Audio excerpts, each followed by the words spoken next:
Bismillah ar-Rahman ar-Rahim. On est à la préparation 5 pour l'examen national 2025.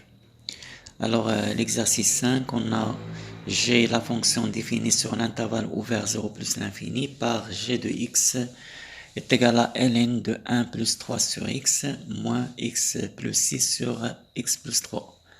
Première question, calculer la limite de g de x quand x tend vers 0 plus et limite de g de x tend vers plus l'infini.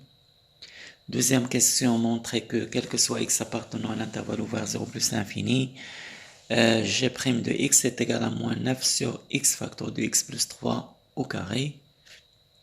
Et puis on déduire la monotonie de g sur 0 plus l'infini. La question 3, montrer que l'équation g de x est égale à 0 admet une solution unique alpha dans l'intervalle 0 plus l'infini. Et la dernière question, montrer que g moins 1' de 0 est égal à moins alpha facteur de alpha plus 3 au carré sur 9. Alors on a dans cet exercice, on a g de x est égal, c'est ln de 1 plus 3 sur x moins x plus 6 divisé par x plus 3. Première question, on calcule la limite de g de x lorsque x tend vers 0 plus. Ça c'est limite de ln de 1 plus 3 sur x moins x plus 6 sur x plus 3. Alors on a limite de 3 sur x tend vers 0 plus, c'est 3 sur 0 plus est égal à plus l'infini. Donc limite de ln de 1 plus 3 sur x tend vers 0 plus est égal à ln de plus l'infini, c'est plus l'infini. Et on a la limite de x plus x ou bien moins x plus 6 sur x plus 3 lorsque x tend vers 0 plus. Là, il suffit de remplacer par 0. On aura moins 6 sur 3, c'est moins 2. Et plus l'infini moins 2, ça vaut plus l'infini. Donc, la limite de g de x lorsque x tend vers 0 plus est égale à plus l'infini.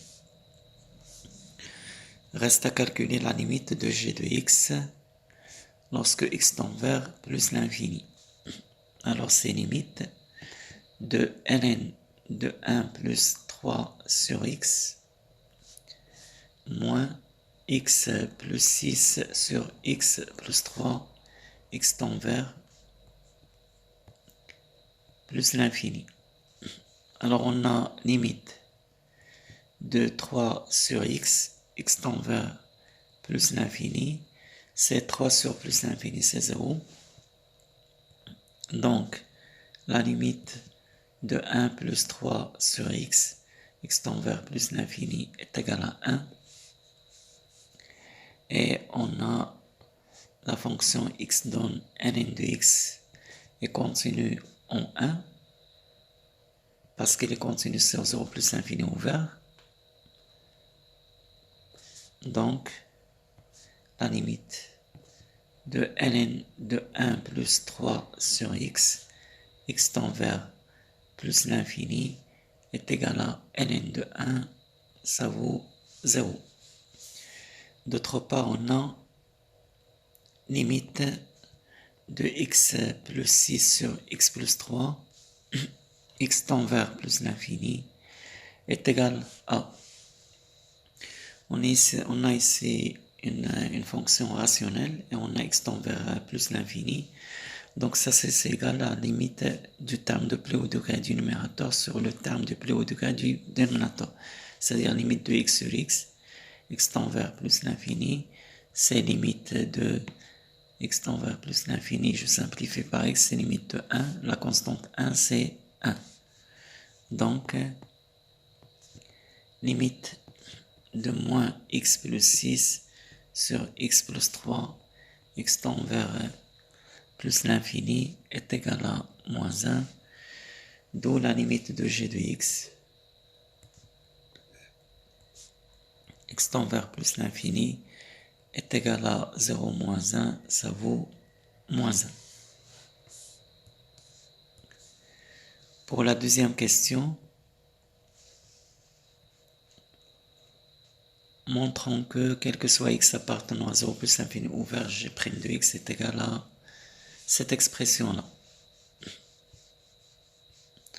Donc, montrons que quel que soit x appartenant à 0 plus l'infini, g' de x est égal à moins 9 divisé par x facteur 2, x plus 3 au carré. Alors, puisque la question c'est montrer que quel que soit x appartenant à 0 plus l'infini, g' de x est égal à ça, donc ce sous-entendu, g est dérivable sur l'intervalle 0 plus l'infini. Et on a le droit de dire ça. On a g est d'abord dérivable, est une fonction dérivable sur l'intervalle ouvert 0 plus l'infini. Alors, calculons g' de x, soit x appartenant à 0 plus l'infini. On a g de x déjà, c'est ln de 1 plus 3 sur x moins x plus 6 sur x plus 3. g' de x est égal. La dérivée de ln de 1 plus 3 sur x, c'est la dérivée de la fonction 1 plus 3 sur x divisé par 1 plus 3 sur x moins. On a ici une fonction sous la forme u sur v. Donc la dérivée de u sur v, c'est u' fois v, c'est-à-dire x plus 6' facteur de x plus 3 moins v' fois u, c'est-à-dire x plus 3 facteur de x plus 6. Le tout sur v carré, c'est-à-dire x plus 3 au carré. Alors ça c'est égal, la dérivée de 1 c'est 0, la dérivée de 3 sur x c'est moins 3 sur x carré. Et là sur 1 plus 3 sur x moins la dérivée de x plus 6 c'est 1 facteur de x plus 3 c'est x plus 3 moins la dérivée de x plus 3 c'est 1, donc il reste moins x moins 6 divisé par x plus 3 le tout au carré. Ça c'est égal à moins 3 sur x carré facteur de 1 plus 3 sur x moins là 3 moins x 0, 3 moins 6 c'est moins 3 sur x plus 3 le tout au carré, et ça c'est égal à moins 3 divisé par, là je développe par x carré, donc x carré fois 1 c'est x carré, et x carré fois 3 sur x c'est 3x plus 3x. Et là moins avec moins c'est plus 3 sur x plus 3 au carré. Alors ça c'est moins 3 sur, je factorise par x facteur de x plus 3 sur x plus 3 au carré. Dénominateur commun c'est x facteur de x plus 3 au carré. Alors ici, la première fraction, je multiplie le numérateur par x plus 3, moins 3 facteur de x plus 3.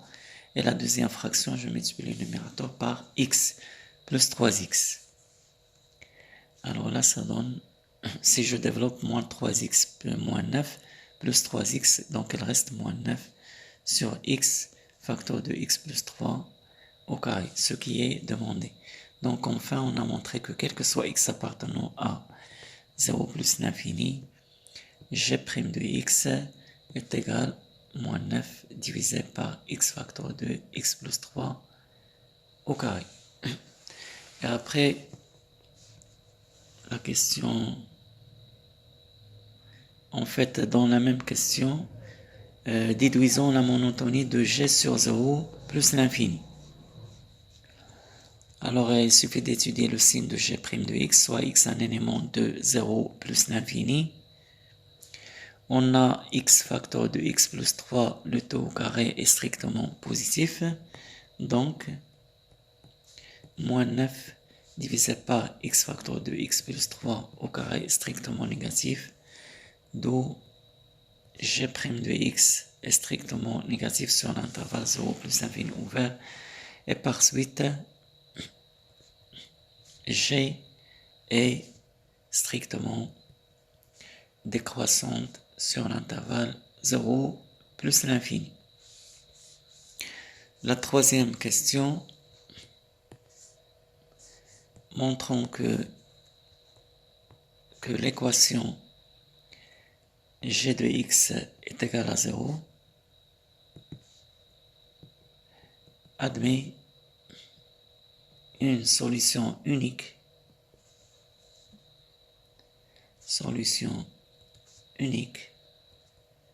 alpha dans l'intervalle ouvert 0 plus l'infini.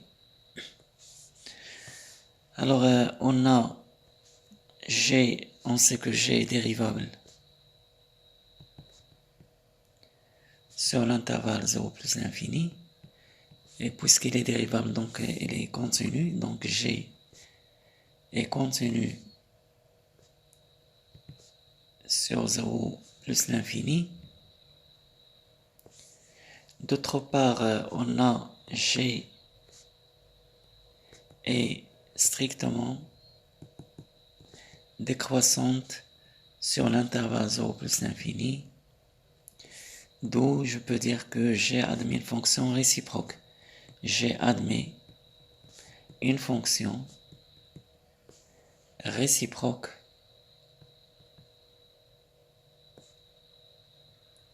g-1 définie sur l'intervalle j qui est égal à l'image de l'intervalle 0 plus l'infini. Et puisque la fonction g est strictement décroissante, alors l'image de cet intervalle c'est la limite de g de x lorsque x tend vers plus l'infini, et là la limite de g de x tend vers 0 plus. Alors ces deux limites sont déjà calculées. Alors cette limite en plus l'infini, on a trouvé moins 1, et la limite en 0 plus c'est plus l'infini. Or 0 appartient à l'intervalle moins 1 plus l'infini, donc 0 admet un antécédent unique,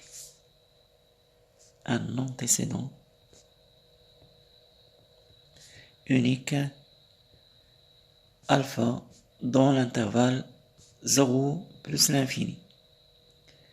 Et par suite l'équation,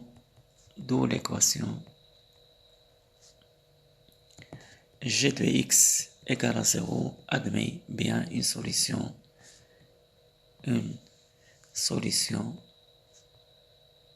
unique alpha dans l'intervalle ouvert 0 plus l'infini. La quatrième question, on doit montrer que g-1' de 0 est égal à moins alpha facteur de alpha plus 3 au carré sur 9. Alors, d'après le cours, on a g-1' de 0, c'est 1 sur g' de g-1 de 0. Or, on sait que g de alpha est égal à 0, parce que alpha c'est l'unique solution de l'équation g de x est égal à 0 dans l'intervalle ouvert 0 plus l'infini. Donc, l'antécédent de 0, c'est-à-dire g-1 de 0 est égal à alpha. Et par suite, g-1' de 0, c'est 1 sur g' de alpha.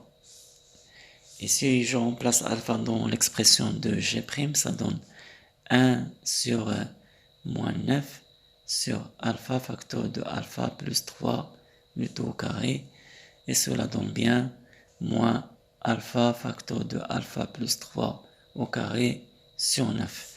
Merci pour votre attention, à bientôt et à la prochaine.